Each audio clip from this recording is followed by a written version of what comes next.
नमस्कार, मी प्राची मराठे.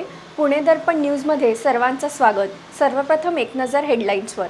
Sassoon Covid सेंटरमधील आरोग्य कर्मचाऱ्यांना 3 महिन्यांपासून पगार नाही. मनसेने घेतली ससूनचे डीन तांबे यांची भेट. 300 युनिटपर्यंतचं लॉकडाऊन काळातील घरगुती वीज ग्राहकांचं बिल माफ करा. ग्राहक पंचायतीचे सूर्यकांत पाठक यांची मागणी. पुणे पदवीधर मतदारसंघात साखर सम्राटांना धूल चारणार डेमोक्रॅटिक पार्टी ऑफ इंडियाचा दावा. आणि कार्तिकी यात्रेनिमित्त पंढरपूर विठ्ठल रुक्मिणी मंदिरात करण्यात आली आकर्षक विद्युत रोषणाई. सध्या कोरोनाच्या दुसऱ्या लाटेची सर्वत्र चर्चा मोठ्या प्रमाणावर होत आहे. याच दरम्यान कोरोना रुग्णांची सेवा करणाऱ्या सर्वच आरोग्य सेवकांची पगारासाठी अडवणूक होत असल्याचे समोर येत आहे. पुण्यातील ससून रुग्णालयातील कोविड सेंटरमध्ये काम करणाऱ्या आरोग्य कर्मचाऱ्यांचा मागील 3 महिन्यांपासून पगार झाला नाही. त्यामुळे पुन्हा एकदा पुणे शहरातील आरोग्य विभागातील निष्काळजीपणा समोर आला आहे. पुणे शहरात जम्बो कोविड सेंटर शेकडो रुपये खर्च करून उभे करण्यात आले आहे. त्याआधी ससून आणि नायडू या ठिकाणी मोठ्या प्रमाणात कोविड रुग्ण उपचार घेत होते. आजही कोरोना रुग्ण या रुग्णालयात उपचार घेत आहेत. या ठिकाणी रुग्णांची सेवा करणाऱ्या आरोग्य कर्मचाऱ्यांना अनेक समस्यांना सामोरे जावे लागत आहे. यातील काहींचे पगार झाले आहेत, तर काहींचे 3 महिन्यांचे वेतन थकले आहे, तर काहींना फक्त काम असल्यास बोलवलं जातंय. त्यामुळे कर्मचाऱ्यांमध्ये असंतोष आहे. गेल्या 2-3 महिन्यांपासून आरोग्य कर्मचाऱ्यांचे पगार होत नसल्याने या कर्मचाऱ्यांनी महाराष्ट्र नवनिर्माण सेनेकडे दाद मागितली. महाराष्ट्र नवनिर्माण सेनेतर्फे ससून रुग्णालयाचे अधिष्ठाता डॉक्टर मुरलीधर तांबे यांच्याशी चर्चा करण्यात आली. ससून रुग्णालय आणि कंत्राटदार यांच्याशी यावेळी चर्चा झाली. त्यानंतर रुग्णालय प्रशासन आणि कंत्राटदार यांच्यातील विसंवाद दूर करून येत्या 2 दिवसात आरोग्य कर्मचाऱ्यांचे पगार करण्यात येतील असे आश्वासन रुग्णालय प्रशासनाकडून देण्यात आलंय. किमान दरमहा 300 युनिटच्या आत असणाऱ्या राज्यातील सर्व घरगुती वीज ग्राहकांना लॉकडाऊनच्या काळातील 6 महिन्यांची बिले माफ करण्यात यावीत व या रकमेची भरपाई राज्य सरकारने महावितरणला करावी अशी मागणी अखिल भारतीय ग्राहक पंचायतीच्या वतीने सूर्यकांत पाठक यांनी केली आहे. देशातील डाव्या आघाडीचे सरकार असलेले केरळ, त्याचप्रमाणे भाजपची सत्ता असलेले मध्य प्रदेश व गुजरात या सरकारांनी संपूर्ण लॉकडाऊन कालावधीसाठी 50% वीज बिल माफीचा निर्णय घेऊन तेथील जनतेला काही प्रमाणात दिलासा दिला. तसा दिलासा महाराष्ट्र शासन देखील देऊ शकले असती. ही वस्तुस्थिती आहे. कारण 100 युनिटपर्यंत वीज बिल असणाऱ्या ग्राहकांची संख्या 1.5 कोटीपर्यंत आहे. त्यांचे वीज बिल माफ केले असते तर 3000 कोटी. त्याचप्रमाणे 300 युनिटपर्यंत वीज वापरणारे 2.5 कोटी ग्राहक आहेत. या सर्वांनाही वीज बिल माफ केले असते तर जास्तीत जास्त 5000 कोटी महावितरणला भरपाईपोटी द्यावे लागले असते. एका बाजूला पगारापोटी 50,000 कोटी. त्याचप्रमाणे एस टी महामंडळातल्या कामगारांनी आंदोलन केल्यानंतर 2 दिवसात त्यांनाही मोठा दिलासा देणारे शासन सर्वसामान्य नागरिकांना मात्र 5000 कोटी इतक्या छोट्या रकमेचा दिलासा का देऊ शकले नाही, ही विचार करण्यासारखी गोष्ट असल्याचं पाठक यांनी म्हटलं आहे. काही महिन्यापूर्वी लॉकडाऊन असतानाच महाराष्ट्राच्या ऊर्जा मंत्र्यांनी आम्ही वीज बिलाच्या माफीबाबत निश्चितपणे विचार करू असं आश्वासन दिलं होतं. आणि मागच्या आठवड्यामध्ये आम्ही वीज बिलात सवलत देऊ शकत नाही, तुम्हाला वीज बिल भरलंच पाहिजे, नाहीतर तुमची कनेक्शन तोडली जाईल, अशी एकदम उलटी भूमिका त्यांनी घेतलेली आहे. या सगळ्याचा जर का आढावा घेतला तर पहिला प्रश्न येतो की पहिल्यांदा त्यांनी घोषणा केली ती कशासाठी? त्यावेळेला मंत्रिमंडळात त्यांनी विचारपूस केली होती की नाही, मंत्रिमंडळाचा निर्णय झाला होता की नाही, हे कळायला मार्ग नाही. आणि आता एकदम ही पूर्णपणे विरुद्ध अशी घोषणा ते कसे करू शकतात याबद्दल मला शंका आहे. एक तर मंत्रिमंडळाला न विचारता त्यांनी घोषणा केली असेल, किंवा त्यांनी मंत्रिमंडळामध्ये न विचारताच अशा प्रकारचा घोषणा केवळ प्रसिद्धीसाठी केली असावी असं मला वाटतं. वास्तविक पाहता मंत्रिमंडळात निर्णय झाल्याशिवाय अशा प्रकारची घोषणा वीज मंत्र्यांनी करता कामा नये अशी आमची भूमिका आहे. आता ही घोषणा तर केली आणि ते शक्य आहे का नाही, तर निश्चितपणे शक्य आहे असं मला वाटतं. याची कारणं 2. एक तर केरळमध्ये, गुजरातमध्ये आणि मध्य प्रदेशमध्ये लॉकडाऊनच्या काळामध्ये वीज बिलावरची 50% माफी त्यांनी दिलेली आहे. ही माफीची जी भरपाई आहे महावितरणाला करायला पाहिजे ती ते शासनाने केलेली आहे. ते आपल्या इथं करणं शक्य आहे का? तर करणं शक्य आहे. अगदी आपल्याकडं पैशाची टंचाई असं जरी म्हटलं तरी ज्यांचं बिल 100 युनिटपर्यंत आहे अशानं जर का माफी केली तर खर्च किती येतो? तर फक्त 3000 कोटीपर्यंत. आणि ज्यांचं युनिट 300पर्यंत आहेत अशानं जर का 6 महिने माफ केलं तर त्याचा खर्च किती येतो? तर तो 5000 कोटीपर्यंत. एका बाजूला तुम्ही शासनाने पगारासाठी 50,000 कोटीपर्यंत तुम्ही कर्ज काढलेलं आहे, तर त्या मानाने 5,000 ही रक्कम ही खूपच छोटी आहे. यामध्ये नागरिकांना निश्चितपणे आवश्यक त्या नागरिकांना जे गरीब आहेत त्यांना निश्चितपणे दिलासा मिळणार आहे. आणि शेवटी हा दिलासा दिल्यानंतर हे पैसे शासन शेवटी आमच्यावरच कराचा बोजा लावून इनडायरेक्टली पुढच्या वर्षी वसूल करणारच आहेत. त्यामुळं ज्या ग्राहकांना आवश्यक आहे, ज्यांच्याकडून उत्पन्नाचे साधन आत्ता अजिबात पूर्णपणे बंद आहेत, अशा 100 युनिटपर्यंत जे खरोखर गरीब आहेत त्यांनाही माफी द्यायला पाहिजे असं मला वाटतं. आणि म्हणून आमची मागणी अशी आहे की किमान 300 युनिटपर्यंत, ते शक्य नसेल तर किमान 100 युनिटपर्यंत जे ग्राहक आहेत त्यांना लॉकडाऊनच्या काळामध्ये जी सवलत द्यायला पाहिजे ती दिली पाहिजे असं आमचं मत आहे. पुणे पदवीधर मतदारसंघातून भाजप आणि आघाडीने दिलेले उमेदवार हे कारखानदार आहेत. ते प्रचारात एकमेकांची उणीधुणी काढत बसलेत. त्यामुळे ही निवडणूक पदवीधरची आहे का एखाद्या कारखान्याची, या संभ्रमात पदवीधर मतदार आहेत. त्यामुळेच या साखर सम्राटांना आमचा उमेदवार धूळ चारणार असा दावा डेमोक्रेटिक पार्टी ऑफ इंडियाचे संस्थापक अध्यक्ष प्राध्यापक सुकुमार कांबळे यांनी केला आहे. पुणे श्रमिक पत्रकार संघात झालेल्या पत्रकार परिषदेत डेमोक्रॅटिक पार्टी ऑफ इंडियाचे संस्थापक अध्यक्ष सुकुमारजी कांबळे बोलत होते. महाराष्ट्रातील सहकार चळवळ आणि साखर सम्राट यांच्यावर दबदबा आणि अंकुश ठेवण्याच्या हेतूने भाजप मित्रपक्ष महाविकास आघाडी या दोघांनीही एकाच विधानसभा मतदारसंघातील 2 उमेदवार देऊन 5 जिल्ह्यातील लाखो पदवीधरांची हेळसांड आणि चेष्टा लावली आहे. पदवीधरांच्या प्रश्नाकडे जाणीवपूर्वक डोळेझाक करून ऊस बिलाचा प्रश्न चर्चेत येणे आणि या प्रश्नावर दोन्ही उमेदवारांचे तारणहार म्हणून काम करणारे माजी महसूल मंत्री चंद्रकांतदादा पाटील आणि विद्यमान जलसंपदा मंत्री जयंतरावजी पाटील या 2 प्रदेशाध्यक्षांची सतो परीक्षा पुणे पदवीधर मतदारसंघाच्या निमित्ताने लागली आहे. काँग्रेस पक्षातील माजी केंद्रीय मंत्री सुशीलकुमार शिंदे हे वजनदार नेते असून त्यांना व त्यांची कन्या आमदार प्रणिती शिंदे या दलित समाजातील असल्यामुळे त्यांना पत्रिकेवर डावलले असावे. त्यांना महाविकास आघाडीच्या नेत्यांनी डावलले असल्यामुळे ते नाराज असल्याची चर्चा सोशल मीडियावर होत आहे. तर राष्ट्रवादी काँग्रेस पक्षाचे प्रदेशाध्यक्ष महाराष्ट्राचे माजी उपमुख्यमंत्री दिवंगत आर पाटील यांच्या पत्नी सुमतीताई पाटील यांचेही फोटो नसल्याने त्यांचेही कार्यकर्ते नाराज असल्याच्या चर्चा आहेत.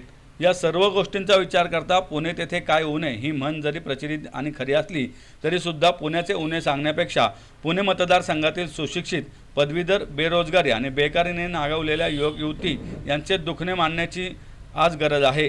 ती गरज ओळखूनच डेमोक्रॅटिक पार्टी ऑफ इंडिया पक्षाच्या वतीने सातारा या क्रांतिकारी भूमीतील ज्येष्ठ विधिज्ञ उच्च शिक्षित पदवीधर गेले 5 वर्ष पदवीधरांच्या प्रश्नासाठी महाराष्ट्रभर रान उठवणारे पदवीधरांसाठी स्वतंत्र आर्थिक विकास महामंडळाची स्थापन करावी या आग्रही मागणीसाठी संघर्षाची भूमिका घेऊन लढणारे ॲडव्होकेट संतोष कमाने या फुले शाहू आंबेडकर, लहुजी अण्णाभाऊ साठे यांच्या विचारांना प्रमाण मानून काम करणाऱ्या वंचित बहुजनांचा चेहरा म्हणून ओळखल्या जाणाऱ्या उमेदवाराच्या पाठीमागे दलित, बहुजन, ओबीसी, भटके, अल्पसंख्याक समाजातील पदवीधरांचे सहित पुरोगामी विचाराने काम करणाऱ्या पक्ष संघटनांनी आपली ताकद दाखवावी आणि प्रथम पसंतीचे मत संतोष कमाने यांना देऊन पुणे पदवीधर मतदारसंघात इतिहास घडवावा असे आवाहन सुकुमार कांबळे यांनी केले आहे. कसं आहे, पुणे पदवीधर मतदारसंघामध्ये जे उमेदवार उभे आहेत ते दोन्हीही BJPनं कारखानदाराला दिलेले आहे आणि स्पर्धा म्हणून आघाडीनं दुसरा कारखानदार उभा केलेला आहे. म्हणजे ही निवडणूक कारखानदाराची आहे की पदवीधरांची आहे याच्या संभ्रमात मतदार आहेत. म्हणजे भाजपनं जरी दावा केला असेल तर भाजपनं सुद्धा ट्रॅक सोडलेला आहे. एखाद्या सुशिक्षित बेकार उच्च शिक्षित तरुणाला जर त्यांनी तिकीट दिलं असतं तर पदवीधरांना ते मान्य केलं असतं. भाजपनं दावा केला पूर्वी शिवसेना त्यांच्यासोबत होती, सध्या शिवसेना त्यांच्यासोबत नाही. हे जरी खरं असलं तर पदवीधरांच्या संदर्भातली असलेली निवडणूक हे सभागृहामध्ये जाऊन पदवीधरांचे प्रश्न मांडण्यासाठी आहे. तिथं काय कारखान्याचे प्रश्न मांडायचे नसतात त्या उमेदवारानं किंवा त्या आमदारानं. आणि म्हणून आता जर पश्चिम महाराष्ट्रामध्ये ह्यांच्या सभा जर पाहिल्या तर एक कारखानदार म्हणतो त्या दुसऱ्या कारखानदारानं शेतकऱ्यांचे पैसे बुडवले, तर दुसरा म्हणतो तुम्ही तर काय केले. म्हणजे शेतकऱ्यांच्या कारखान्याच्या संदर्भातली निवडणूक आहे की पदवीधरांच्या संदर्भातली निवडणूक आहे. खरं तरी पदवीधरांच्या प्रश्नावर आज अनेक तरुण शिकून सुशिक्षित बेकार आहेत. खाजगीकरण झाल्यामुळे नोकऱ्या मिळणार झाल्यात. शासकीय नोकऱ्याचा पत्ता नाही. लागलीच नोकरी तर खाजगीमध्ये ते पण 10-12 हजारावर राबायचं. रिटायर झाल्यानंतर पेन्शन नाही. हे पदवीधरांचे प्रश्न आहेत. त्या संदर्भामध्ये जी मांडणी करायला पाहिजे इलेक्शनच्या काळामध्ये लोकांच्या समोर ती मतदारांच्या समोर मांडायला पाहिजे, ते न मांडता ह्यानं कारखान्याच्या शेतकऱ्याचे एवढे पैसे बुडवले आणि त्यानं दुसऱ्या शेतकऱ्याचे पैसे, ही जी चर्चा चालू आहे हा पदवीधरांचा फार मोठा घोर अपमान आहे. आणि म्हणून आम्ही डेमोक्रॅटिक पार्टी ऑफ इंडियाच्या वतीने एक उच्च शिक्षित गेली 10 वर्षे वकील व्यवसाय करतात असे ॲडव्होकेट संतोष कमान यांना आम्ही उभं केलेलं आहे. पदवीधर हे अडाणी नाहीत, अशिक्षित नाहीत, ते भावनिक नाहीत, ते अभ्यासू आहेत, योग्य अयोग्य त्यांना कळतं. ह्या सगळ्या प्रक्रियेमध्ये जर विचार केला तर पदवीधर आम्हाला 1 नंबरचं पसंतीमध्ये देऊन मोठ्या संख्येने निवडून देतील आणि यावेळेस वेगळ्याच प्रकारचा निकाल लागेल, अतिशय वेगळ्या पद्धतीनं आमचाच उमेदवार बहुमताने निवडून येईल अशी मी खात्री देतो. कार्तिकी यात्रा सोहळ्यानिमित्त पंढरपुरातील विठ्ठल रुक्मिणी मंदिरावर आकर्षक विद्युत रोषणाई करण्यात आली आहे. या प्रकाशात मंदिर उजळून निघाले आहे. विनोद आणि निलेश जाधव या पुणे येथील भाविकांनी सेवा म्हणून ही विद्युत रोषणाई विनामूल्य करून दिली आहे. यामध्ये विठ्ठल रुक्मिणी माता मंदिर, सभामंडप, नामदेव पायरी तसेच श्री संत ज्ञानेश्वर दर्शन मंडप येथे आकर्षक अशी विद्युत रोषणाई करण्यात आली आहे. यावर्षी कोरोनाच्या पार्श्वभूमीवर यात्रा रद्द करण्यात आली असून श्री विठ्ठल रुक्मिणीचे वारी काळातील सर्व नित्योपचार चालू आहेत अशी माहिती विठ्ठल रुक्मिणी समितीचे कार्यकारी अधिकारी सुनील जोशी यांनी दिली आहे. महेश कदम, पंढरपूर.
आता वेळ झाली आहे छोट्याशा विश्रांतीची. पाहत रहा पुणे दर्पण न्यूज.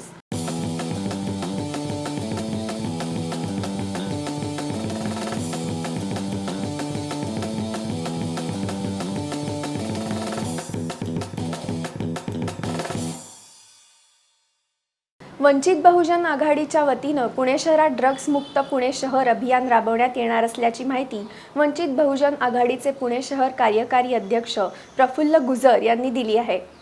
पुणे श्रमिक पत्रकार संघात आयोजित पत्रकार परिषदेत गुजर यांनी ही माहिती दिली.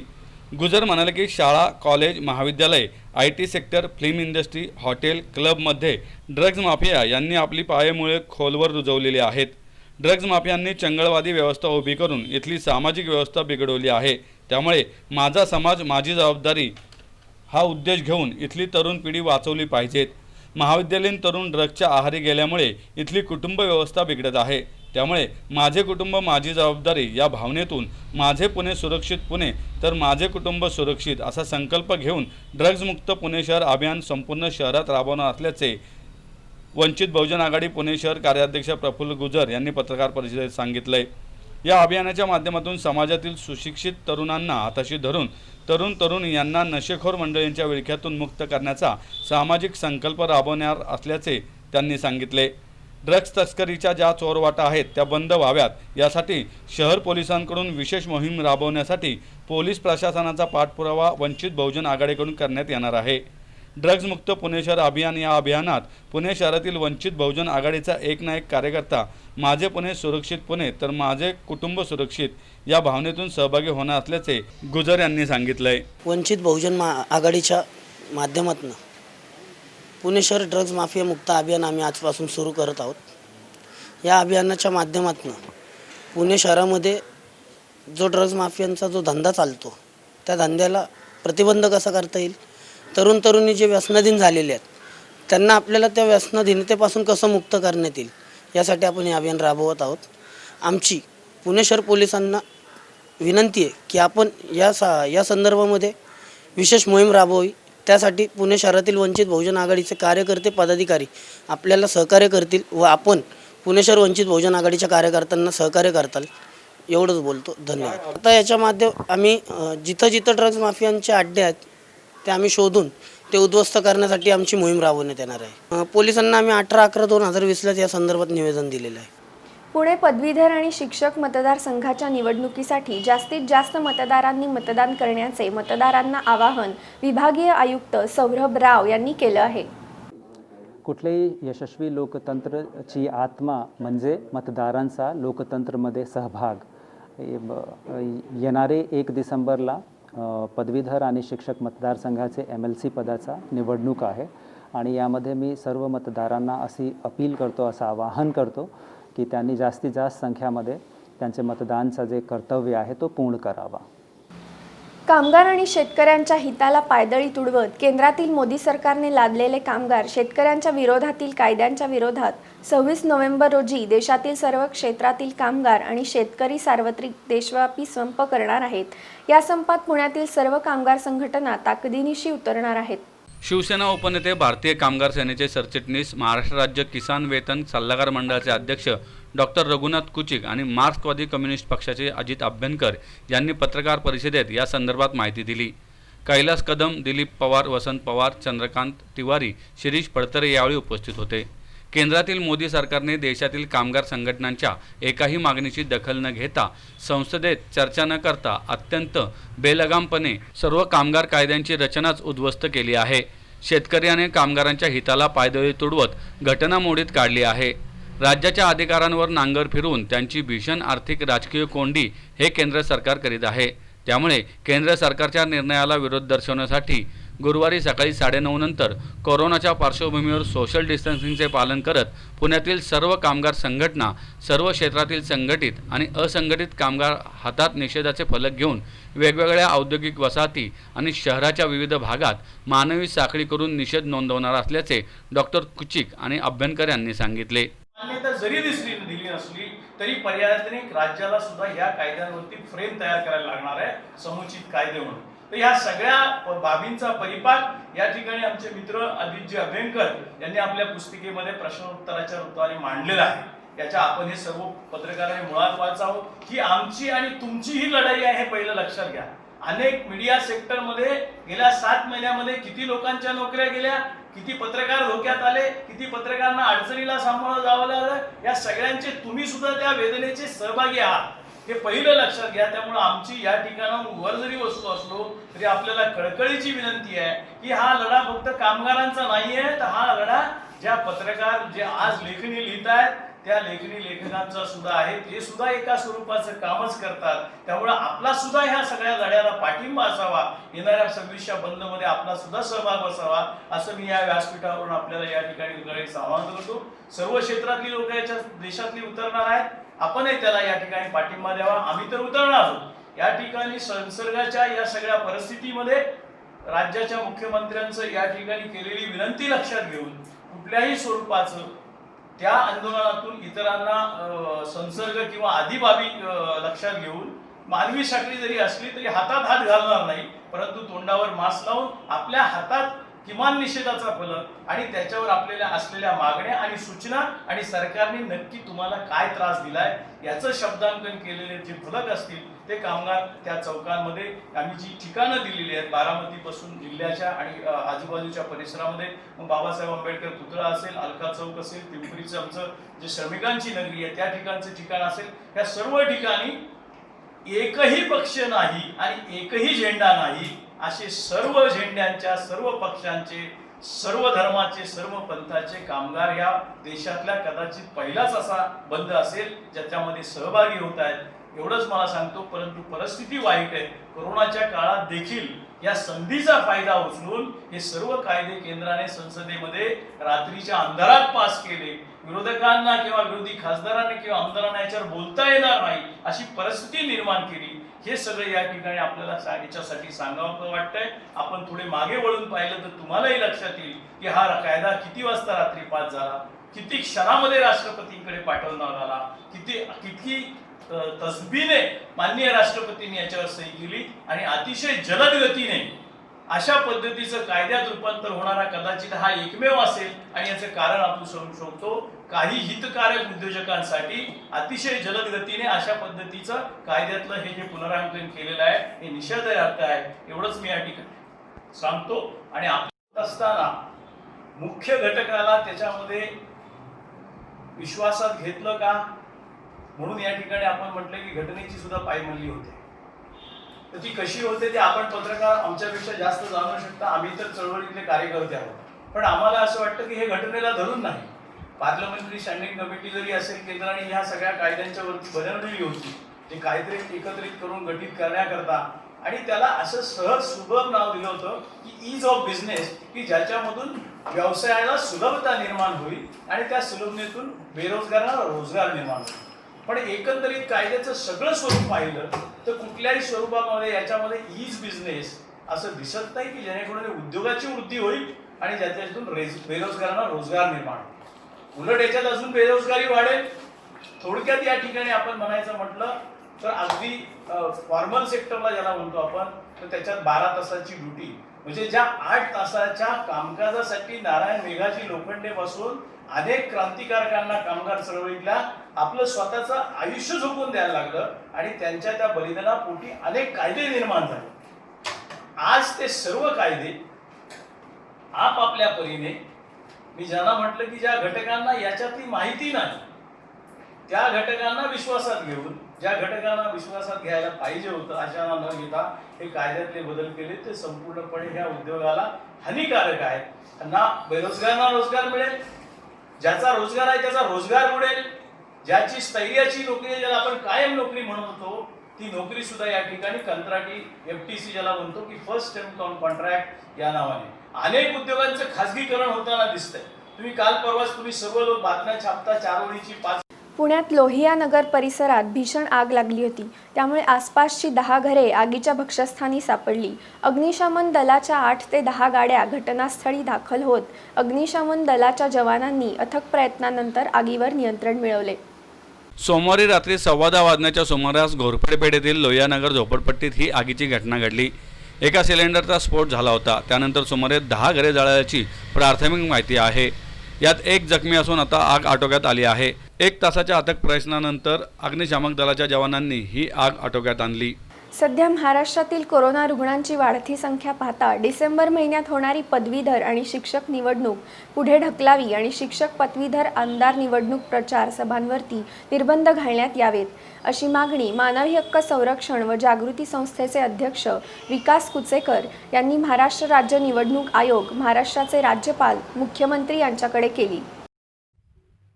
दिवाळीनंतर कोरोनाच्या रुग्णांची वाढती संख्या पाहता महाराष्ट्र राज्याचे माननीय मुख्यमंत्री यांनी नुकतीच जनतेशी संवाद साधून या कोरोनाच्या वाढत्या रुग्णांची संख्येवरती चिंता व्यक्त करत शिथिल केलेले निर्बंध पुन्हा नव्यानं कडक केलेले आहेत. अनेक मंत्र्यांनी पुन्हा महाराष्ट्र राज्य हे लॉकडाऊनच्या दिशेने जात असल्याच्या संदर्भातले संकेतही दिलेले आहेत. याच पार्श्वभूमीवरती महाराष्ट्र राज्यामध्ये शिक्षक पदवीधर मतदारसंघाच्या होत असणाऱ्या निवडणुका आणि त्या संबंधाने प्रचाराच्या दृष्टिकोनातून होत असलेली गर्दी आणि नियमांचं होत असलेलं उल्लंघन पाहता आम्ही राज्य निवडणूक आयोगाकडे या निवडणुका पुढे ढकलण्यात याव्यात अशी मागणी संस्थेचे संचालक अण्णा जोगदंड आणि पत्रकार आकाश भोसले यांनी निवेदन देऊन केलेले आहे. याचं कारण असं आहे की ज्या पद्धतीने कोरोनाची वाढती रुग्णसंख्या होती आणि महाराष्ट्र राज्यामध्ये ज्या निवडणुकीच्या निमित्ताने जे काही या सगळ्या प्रचार सभा होत आहेत या प्रचार सभांमध्ये नियमांचं उल्लंघन केलं जात आहे आणि त्यातच नुकत्याच आता शाळाही सुरू करणार होत्या आणि या शाळा सुरू करण्याच्या पार्श्वभूमीवरती शिक्षकांच्या कोरोना चाचणीची अट घातलेली होती आणि या अटीच्या अनुषंगानं ज्या चाचण्या करण्यात आल्या त्याच्यामध्ये अनेक शिक्षकांचे अहवाल पॉझिटिव्ह आलेले आहेत आणि ह्या पॉझिटिव्ह अहवालामुळे हे शिक्षक जर विद्यार्थ्यांना शिकवायला गेले तर पुन्हा नव्याने आणखी रुग्णांची संख्या वाढेल आणि म्हणूनच आम्ही निवडणूक आयोगाकडे ही मागणी लावून धरलेली आहे. आता निवडणूक आयोग याच्यावरती काय कारवाई करतोय हेच पाहणं गरजेचं आहे. पुन्हा एक नजर हेडलाईन्सवर. ससून कोविड सेंटरमधील आरोग्य कर्मचाऱ्यांना 3 महिन्यांपासून पगार नाही. मनसेने घेतली ससूनचे डीन तांबे यांची भेट. 300 युनिट पर्यंतचं लॉकडाऊन काळातील घरगुती वीज ग्राहकांचं बिल माफ करा. ग्राहक पंचायतीचे सूर्यकांत पाठक यांची मागणी. पुणे पदवीधर मतदारसंघात साखर सम्राटांना धूल चारणार डेमोक्रॅटिक पार्टी ऑफ इंडियाचा दावा. आणि कार्तिकी यात्रेनिमित्त पंढरपूर विठ्ठल रुक्मिणी मंदिरात करण्यात आली आकर्षक विद्युत रोषणाई. याचबरोबर आजचं बातमीपत्र संपलं. पाहत रहा पुणे दर्पण न्यूज.